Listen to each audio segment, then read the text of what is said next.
اعوذ باللہ من الشیطان الرجیم، بسم اللہ الرحمن الرحیم۔ تمام تعریفیں اللہ تبارک و تعالیٰ کے لیے ہیں اور کروڑوں درود السلام حضرت محمد صلی اللہ علیہ وسلم پر۔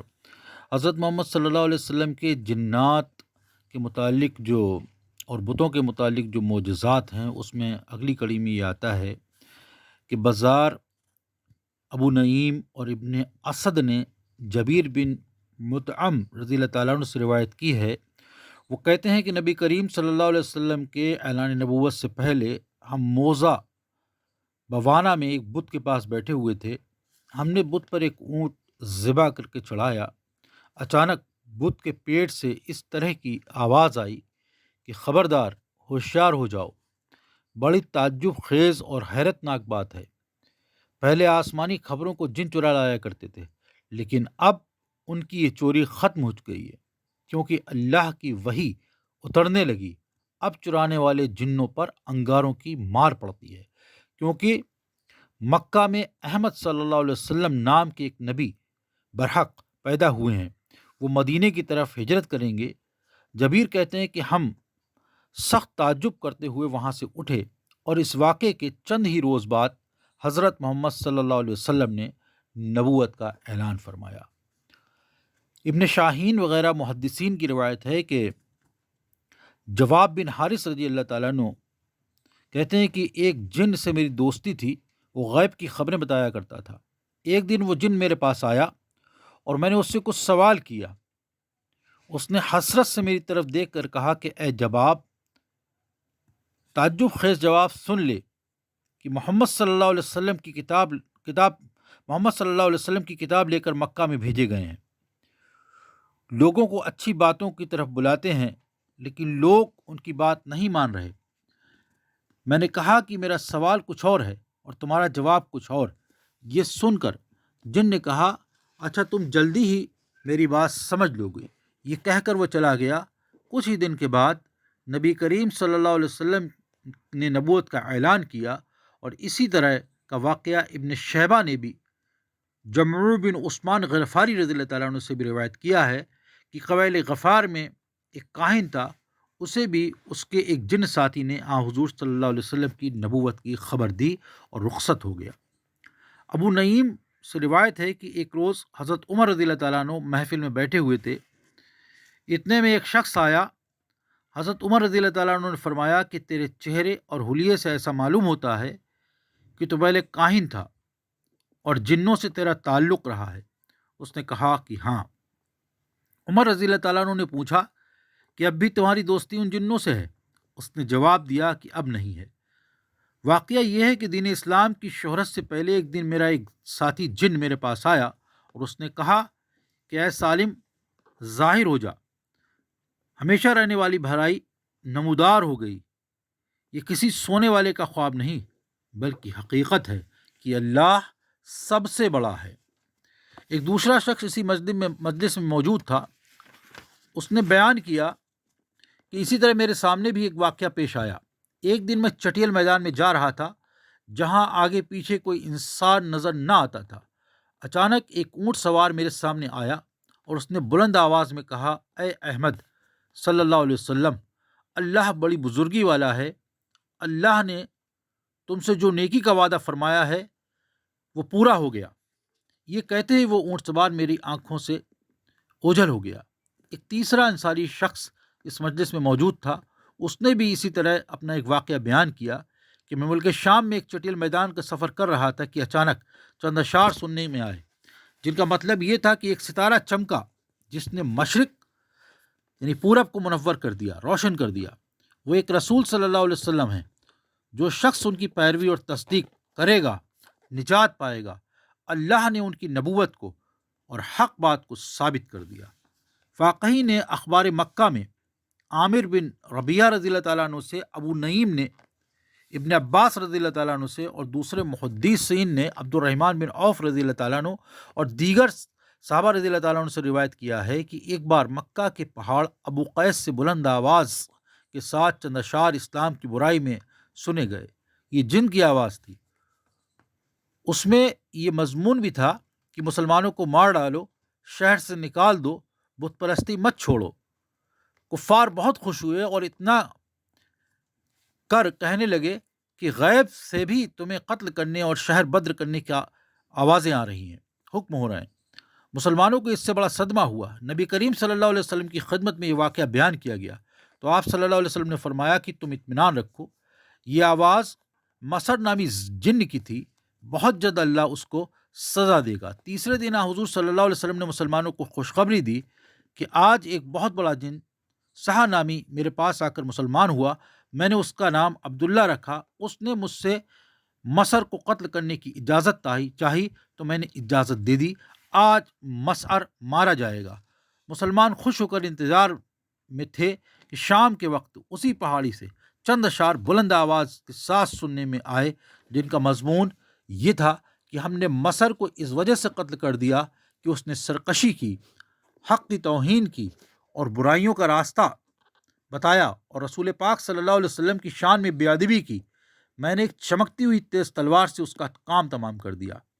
ابو نعیم اور ابن اساکر نے قبیلہ بنی خشعم کے ایک شخص سے روایت کی ہے کہ عرب حرام و حلال کی پہچان نہیں رکھتے تھے، بتوں کو پوجتے تھے، اور جب آپس میں کوئی اختلاف ہوتا تو بتوں سے جا کر حال بیان کرتے تھے، اور بتوں کے پیٹ سے جو آواز آتی اس پر عمل کرتے۔ بنی خشعم کے اس آدمی نے ایک واقعہ بیان کیا کہ ہم آپس میں ایک مرتبہ جھگڑا کر کے فیصلے کے لیے بتوں کے پاس گئے اور جا کر چڑھاوا چڑھایا اور اس بت کے پاس بیٹھے رہے۔ اچانک اس بت کے پیٹ سے آواز آئی اور اس مضمون کے اشعار سننے میں آئے: اے گوشت اور پوشت والے انسانوں، تم پتھروں سے فیصلہ چاہتے ہو، یہ کتنی بے وقوفی کی بات ہے۔ یہ پیغمبر تمام انسانوں کے سردار ہیں اور تمام حاکموں میں یہ سب سے زیادہ منصف اور انصاف والے ہیں۔ یہ نور اور اسلام کو نمایاں کر کے لوگوں کو گناہوں سے بچاتے ہیں۔ بنی خشعم کا وہ شخص کہتا ہے کہ یہ سن کر ہم ڈر کے بھاگے اور ہر مجلس میں اسی قصے کا چرچا رہا۔ کچھ دنوں کے بعد ہم کو خبر ملی کہ حضور صلی اللہ علیہ وسلم مکے میں پیدا ہوئے ہیں اور آپ صلی اللہ علیہ وسلم نے مدینہ منورہ کی طرف ہجرت فرمائی۔ یہ خبر پاتے ہی ہم سب ایمان لے آئے۔ ابو نعیم کی روایت کے مطابق شمیم داری رضی اللہ تعالیٰ عنہ کا بیان ہے کہ جن دنوں نبی کریم صلی اللہ علیہ وسلم کو نبوت ملی، میں ان دنوں سیریا یعنی شام میں تھا، مجھے راستے میں رات ہو گئی۔ پرانے دستور کے مطابق میں نے جنگل میں رات گزارنے کے لیے اونچی آواز میں کہا کہ میں اس جنگل کے سردار کی پناہ میں ہوں۔ اس کے بعد اچانک آواز آئی، کہنے والا کوئی نظر نہ آیا۔ اس آواز کا مطلب یہ تھا کہ اللہ کی پناہ طلب کر، جنات اللہ کی مرضی کے بغیر کسی کو پناہ نہیں دے سکتے۔ میں نے کہا یہ کیا کہتا ہے؟ اس نے پھر کہا عرب میں پھر پیغمبر ظاہر ہو گئے، ہم نے ان کے پیچھے مکہ کی اطاعت کرنے کا عہد کیا، اب جنات کا فریب ختم ہو جائے گا، اب جنات کو انگاروں کی مار پڑتی ہے، تو جا اور محمد رسول اللہ صلی اللہ علیہ وسلم کے ہاتھ پر ایمان لیا۔ شمیم داری رضی اللہ تعالیٰ عنہ کہتے ہیں کہ صبح ہوئی تو میں نے سفر شروع کر دیا۔ ایک شہر میں پہنچ کر ایک راہب سے یہ قصہ بیان کیا۔ اس نے کہا کہ جنوں نے سچ کہا، ایک پیغمبر حرم میں ظاہر ہوئے ہیں اور دوسرے حرم کی طرف ہجرت کریں گے۔ یہ پیغمبر تمام پیغمبروں میں افضل ہیں، جا بہت جلدی جا اور تو ان کی خدمت میں حاضر ہو جا۔ ابو نعیم نے خالد زمری رضی اللہ تعالیٰ عنہ سے روایت کی ہے اور وہ کہتے ہیں کہ ہم ایک بت کے پاس بیٹھے ہوئے تھے کہ اچانک اس کے پیٹ سے یہ آواز آئی کہ اب آسمانی خبروں کی چوری جو جن کیا کرتے تھے ختم ہو گئی، اب جنوں کو ستاروں سے مار بھگایا جاتا ہے۔ یہ اس لیے ہوا کہ مکہ میں ایک احمد صلی اللہ علیہ وسلم نام کے نبی پیدا ہوئے ہیں اور وہ مدینے کی طرف ہجرت کریں گے۔ وہ نبی نماز، روزے، نیکوکارو اور رشتہ داروں سے اچھا سلوک کرنے کا حکم دیتے ہیں۔ خالد کہتے ہیں کہ ہم یہ آواز سن کر اٹھ کھڑے ہوئے اور اس نبی کی تلاش کی تو لوگوں نے خبر دی کہ سچ ہے کہ مکہ میں ایک نبی پیدا ہوئے ہیں جن کا نام احمد صلی اللہ علیہ وسلم ہے۔ ابو نعیم، ابن زریر اور طبرانی وغیرہ نے بہت سی سندوں سے عربوں کے ایک بڑے سردار عبداللہ بن عباس بن مرواس رضی اللہ تعالیٰ عنہ کی روایت کی ہے کہ وہ یہ کہتے ہیں کہ میرے باپ نے اپنی موت کے وقت وصیت کی کہ جب تمہیں کوئی سخت مصیبت پیش آ جائے تو زمار نامی بت کی پوجا کر کے اپنی حاجت روائی چاہنا۔ اتفاق کی بات ہے کہ ایک دن میں اپنے ساتھیوں کے ساتھ ایک جنگل میں شکار کو گیا۔ دوپہر کے وقت آرام کے لیے میں اور میرے سبھی ساتھی ایک پیڑ کے سائے میں بیٹھ گئے۔ اچانک یہ منظر میں نے دیکھا کہ سفید روئی کے غالے کی طرح ایک شتر مرغ ہوا میں اترا۔ یہ شتر مرغ اس شتر مرغ پر ایک بوڑھا آدمی سفید کپڑے پہنے ہوئے نظر آیا۔ اس مرد پیر نے مجھ سے کہا کہ عبداللہ بن مرواس، تجھے معلوم ہونا چاہیے کہ آسمان کو اب چوکیداروں کی حفاظت حاصل ہے۔ زمین پر لڑائی چل گئی، گھوڑے لڑائی کے لیے تیار ہو چکے۔ یہ نیکی کا راستہ جو لایا ہے وہ پیر کے دن پیدا ہوا ہے۔ اس کے پاس قصوہ نام کی ایک کٹنی ہے۔ عباس رضی اللہ تعالیٰ عنہ کہتے ہیں کہ میں یہ دیکھ کر ڈر گیا اور پریشانی کے عالم میں باپ کے بتائے ہوئے بت زمار کے پاس گیا، اس کی طرف منہ کر کے بیٹھ گیا تاکہ میری پریشانی دور ہو۔ اچانک اس بت کے پیٹ سے چند اشعار کی آواز آئی۔ ان کا مطلب یہ تھا، سلیم کے تمام قبیلوں سے کہہ دو کہ بت خانے والے تباہ ہو گئے، مسجدوں والے زندہ ہو گئے، زمار بت بھی ہلاک ہوا، اس کی لوگ پوجا کرتے تھے، لیکن محمد صلی اللہ علیہ وسلم کے نبی ہونے اور ان پر کتاب نازل ہونے کے بعد بتوں کی پوجا ختم ہو گئی۔ یہ نبی عیسیٰ بن مریم کے بعد نبوت کے وارث ہوئے۔ یہ خاندان قریش سے تعلق رکھتے ہیں اور صحیح راہ پر گامزن ہیں۔ عبداللہ رضی اللہ تعالیٰ عنہ کہتے ہیں کہ میں نے یہ قصہ لوگوں سے چھپایا اور کسی سے ذکر نہ کیا۔ انہی دنوں جب کفار مکہ حضرت محمد صلی اللہ علیہ وسلم سے جنگ احزاب لڑ کر کے واپس ہو رہے تھے، میں مقام عقیق کی طرف اونٹ خریدنے گیا تھا۔ اچانک سخت آواز آسمان سے آئی۔ میں نے سر اٹھا کر دیکھا تو وہی پہلا بوڑھا سفید کپڑے پہنے ہوئے شتر مرغ پر سوار نظر آیا۔ وہ کہہ رہا تھا کہ جو پیر کے روز منگل کی رات دنیا میں ظاہر ہوا ہے، بہت جلد اپنی اونٹنی قصوہ پر سوار ہو کر ملک نجد پہنچے گا۔ عباس رضی اللہ تعالیٰ عنہ کا بیان ہے کہ اسی وقت سے میرے دل میں اسلام کی محبت اور عقیدت جم گئی۔ ابن سعد اور ابو نعیم کی روایت ہے کہ سعید بن عمرو حضلی بیان کرتے ہیں کہ میرے باپ نے ایک بت پر ایک بکری ذبح کر کے چڑھائی۔ اچانک اس بت کے پیٹ میں سے چند آشار کی آواز آئی، جن کا مطلب یہ تھا، تعجب خیز بات یہ ہوئی ہے کہ عبد المطلب کی اولاد میں سے ایک ایسے نبی پیدا ہوئے ہیں جو زناکاری اور بتوں کے نام پر نظر و نیاز کو حرام کہتے ہیں۔ ان کے آنے کے بعد آسمانوں کی حفاظت ہونے لگی، اب ہم ستاروں سے مار بھگائے جاتے ہیں۔ حضرت سعید رضی اللہ تعالیٰ عنہ کا بیان ہے کہ میرا باپ آواز سن کر مکہ آ گیا، مگر کسی نے پیغمبر صلی اللہ علیہ وسلم کا پتہ نہ دیا۔ جب حضرت ابوبکر صدیق رضی اللہ تعالیٰ عنہ سے ملاقات ہوئی تو انہوں نے بتایا کہ ہاں، عبد المطلب کے یہاں اللہ کے پیغمبر بھیجے گئے ہیں، تم ان پر ایمان لے آؤ۔ ابن سعد کی روایت میں جسعد بن قیس مراوی کا بیان ہے کہ ایک حج کے لیے ہم 4 آدمی جا رہے تھے۔ راستے میں یمن کے ایک جنگل میں جاتے جاتے چند اشعار کی آواز سنائی دی۔ ان کا مطلب یہ تھا کہ اے مسافروں، جب تم زمزم اور حتیم یعنی کعبے میں کے کونے پر پہنچو تو اللہ کے نبی حضرت محمد صلی اللہ علیہ وسلم کو ہمارا پیغام دینا کہ ہم تمہارے دین کے پابند ہیں۔ ہم کو عیسیٰ ابن مریم نے اس بات کی وصیت کی تھی، یعنی جب احمد نبی صلی اللہ علیہ وسلم آئیں تو تم سب ان پر ایمان لے آنا۔ امام احمد، بزار، ابو العلی، بہقی وغیرہ نے بلال بن حارث رضی اللہ تعالیٰ عنہ سے روایت کی ہے کہ ہم ایک مرتبہ نبی کریم صلی اللہ علیہ وسلم کے ساتھ سفر کر رہے تھے۔ مقام عروج میں جب ہمارا پڑاؤ ہوا تا حضور صلی اللہ علیہ وسلم کی خدمت میں ملنے گیا۔ دیکھتا ہوں کہ حضور صلی اللہ علیہ وسلم لشکر کے خیمے سے دور جنگل میں اکیلے بیٹھے ہیں۔ میں آپ صلی اللہ علیہ وسلم کے قریب پہنچا تو بڑا شور اور ہنگامہ میں نے سنا۔ ایسا معلوم ہوا کہ بہت سے آدمی آپس میں جھگڑ رہے ہیں۔ میں وہیں ٹھہرا رہا۔ میں نے سمجھا کہ غیب سے کچھ لوگ آپ صلی اللہ علیہ وسلم کی خدمت میں حاضر ہوئے ہیں۔ اچانک آپ صلی اللہ علیہ وسلم خود اپنی جگہ سے اٹھ کر مسکراتے ہوئے ہمارے پاس تشریف لائے۔ میں نے شور و ہنگامے کی وجہ پوچھی تو آپ صلی اللہ علیہ وسلم نے فرمایا کہ مسلمان جنات اور کافر جنات کے درمیان جائے قیام کے بارے میں جھگڑا تھا۔ میں نے فیصلہ کر دیا کہ مسلمان جنات حبشہ میں اور کافر جنات غور میں قیام کریں اور ایک دوسرے سے نہ ملیں۔ اس واقعے کے راوی قصیر بن عبداللہ کا بیان ہے کہ اس کے بعد ہمارے تجربے میں یہ بات آئی کہ حبشہ میں اگر کسی کو جن کا اثر ہوتا ہے تو شفا ہو جاتی ہے، لیکن غور میں جسے آسیب ہوتا ہے وہ اکثر ہلاک ہو جاتا ہے۔ خطیب نے جابر بن عبداللہ رضی اللہ تعالیٰ عنہ سے روایت کی ہے کہ ایک مرتبہ ہم نبی کریم صلی اللہ علیہ وسلم کے ساتھ سفر کر رہے تھے۔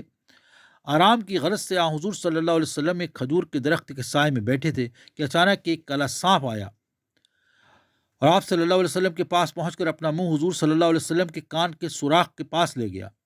پھر تھوڑی دیر کے بعد حضور صلی اللہ علیہ وسلم نے اس کے کان کے پاس اپنا منہ لے جا کر کے کچھ فرمایا۔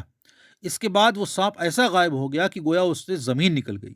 ہم نے عرض کیا کہ حضور صلی اللہ علیہ وسلم، آپ صلی اللہ علیہ وسلم کے نے سانپ کا منہ اپنے کانوں تک پہنچنے دیا اور ہمیں بڑا ڈر معلوم ہوا۔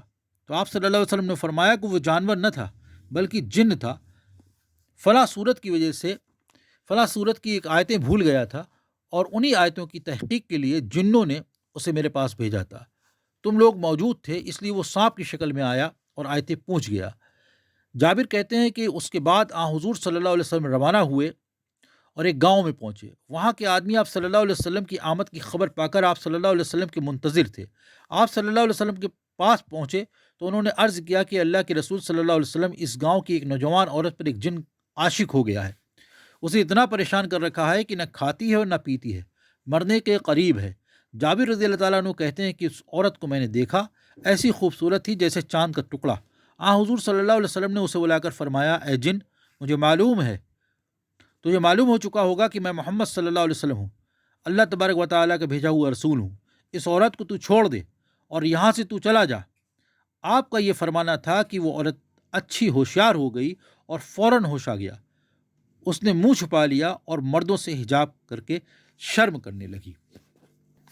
حضرت محمد صلی اللہ علیہ وسلم نے دنیا کی تمام قوموں کو، تمام رعایا کو اللہ تبارک و تعالیٰ نے اپنے پیارے محبوب حضرت محمد صلی اللہ علیہ وسلم کے تابع کیا ہوا ہے، اور قرآن شریف میں چند آیات ایسی ہیں جن کے پڑھنے سے جنات دور بھاگتا ہے، اور اس میں آیت الکرسی کی بہت بڑی اہمیت ہے۔ آیت الکرسی کے بارے میں کہا جاتا ہے کہ وہ جنات کو جلا کر کے خاک کر دیتی ہے۔ اس کے علاوہ وہ لوگ جو ناپاک رہتے ہیں، گندگی سے جن کا واسطہ رہتا ہے، وہ زیادہ اس طریقے کے شیطانی چیزوں کے شکار ہوتے ہیں۔ اور اگر پاک صاف رہنے والا ایمان والا انسان ہے جو کہ تلاوت کلام پاک کرتا ہے، نماز وغیرہ کا پابند ہے، تو انشاءاللہ تعالیٰ وہ ان چیزوں سے، ان شیطانی حرکتوں سے محفوظ رہے گا۔ اور ہمارا ایک آزمایا ہوا عمل یہ ہے کہ اگر کسی پر جنات آ جائے تو 7 بار آذان جلدی جلدی پڑھ کے کڑوے تیل پہ یا کسی تیل پر دم کر کے اس کے کانوں میں 2 بوند ٹپکا دیں انشاءاللہ تعالیٰ، اور اس کے کانوں کو انگلی سے بند کر دیں۔ انشاءاللہ تھوڑی دیر لگے گی، وہ چلا جائے گا، اور اگر آئے گا تو آپ اس سے تمام کانوں کو تیزی سے بند کر رکھیں، ٹائٹ رکھیں، تاکہ آپ سمجھ سکتے ہیں کہ آپ یہ سمجھ رہے ہوں گے کہ وہ آواز اب نہیں سن رہا ہے، لیکن جب آپ اس سے بات کریں گے تو وہ آپ کو تمام باتیں بتائے گا کہ کہاں سے آیا، کیا ہے۔ اور جب سلیمان علیہ السلام کی قسم دلانے کی کوشش کریں تو انشاءاللہ تعالیٰ وہ چلا بھی جائے گا۔ لیکن بہتر یہ ہے کہ کسی اچھے عامل کو ہی دکھائیں۔ لیکن کبھی کبھی ایسے وقت ہو جاتے ہیں، رات کا وقت ہے، نہیں ہے کوئی، تو آپ کو گھبرانے کی ضرورت نہیں ہے۔ یہ شیطانی طاقتیں اللہ کے کلام سے بہت بری طریقے سے بھاگتی ہیں، اور جس میں آیت الکرسی ہے، اذان ہے، اور سورہ جن ہے، سورہ یاسین شریف ہے۔ ہم نے اکثر دیکھا ہے جب یاسین شریف پڑھنا شروع کرتے ہیں اور ایسا کوئی مریض ہوتا ہے تو فوراً آپ پڑھ نہیں پائیں گے مکمل کہ وہ حاضر ہو جائے گا انشاءاللہ تعالیٰ۔ تو یہ اللہ کے کلام میں بہت بڑی طاقت ہے، بشرطے ہم بھی اللہ کے دین پر عمل کرنے والے بنیں، روزے کی پابندی کریں، نمازوں کی پابندی کریں، نیک عمل کرنے کی کوشش کریں، اور ان سب سے بڑھ کر کے رزق حلال کھانے کی بہت ضرورت ہے، کیونکہ حضور پنور صلی اللہ علیہ وسلم کا ارشاد گرامی ہے کہ اگر تم چاہتے ہو کہ تمہاری دعائیں قبول کی جائیں تو تم رزق حلال کھانا شروع کر دو۔ اور حرام ایسی چیز ہے کہ جس کا کھانے والا، اس سے پلا ہوا جسم پھر جہنم کا ہی حقدار ہوتا ہے۔ تو لہٰذا رزق حلال اور نیک کام کرنا، برائیوں سے اپنے دامن کو بچانا، اور دین کے ارکان پر عمل کرنا، یہ وہ اعمال ہیں جن سے آپ بڑی بڑی پریشانیوں سے بچ جائیں گے۔ اور تلاوت کلام پاک تو کیا خوب چیز ہے کہ اگر آپ نے یاسین شریف پڑھنے کا ورد بنا لیا تو انشاءاللہ تبارک و تعالیٰ اللہ تعالیٰ آپ کے ساتھ فرشتے کر دے گا جو دن بھر کے آپ کے کاموں میں برکت کریں گے۔ یہاں تک کہ حضور صلی اللہ علیہ وسلم نے فرمایا کہ موت کے سوا دنیا کے ہر خطرے سے بندہ یاسین شریف جب پڑھ لیتا ہے تو محفوظ ہو جاتا ہے۔ موت کا وقت مقرر ہے، وہ تو آ کے رہے گی، لیکن دنیا کے تمام خطرے اور آپ کے کام ایسی جگہ سے بنیں گے انشاءاللہ تعالیٰ جہاں سے آپ کو امید نہیں ہوگی۔ تو آج ہی عادت ڈال لیجئے کہ بغیر یاسین شریف پڑھے گھر سے باہر نہ نکلیں۔ اللہ تبارک و تعالیٰ ہم سب کو کہنے سننے سے زیادہ عمل کی توفیق عطا فرمائے، آمین ثم آمین۔